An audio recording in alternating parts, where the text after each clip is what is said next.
Okay, so we don't need a D-helmet or everything, but you're good. One thing you notice on some of these corners, remember the diagram where we enter in wide, then we hug the apex, and then we exit wide?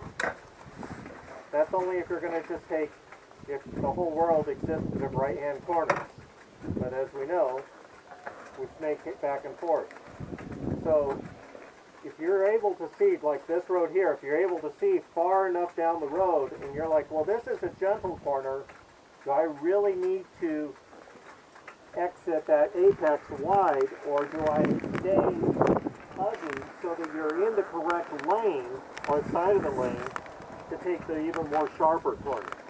I think it was perfect that there were bicyclists here because you had to pick weird lines going into some of the corners, which is what the street is about. You know, on a racetrack, it would have been always on the outside, always to the inside, as fast as you can to the outside. But sometimes it made sense to stay to the inside. So I don't know if anyone saw me.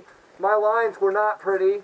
They were not, you know, they weren't consistent because it depended on what was going on at the time.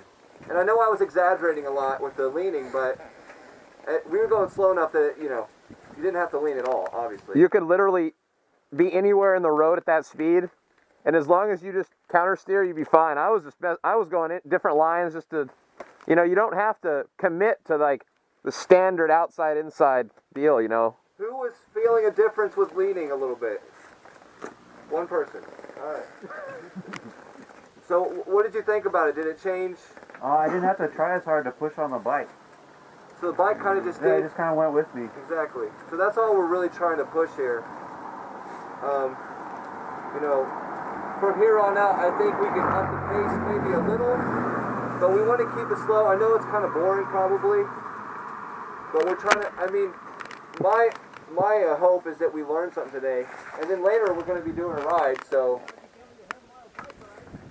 The ride later on today, I mean, you're all more than welcome to ride it. It's going to be, you know, the Lions Valley is beautiful.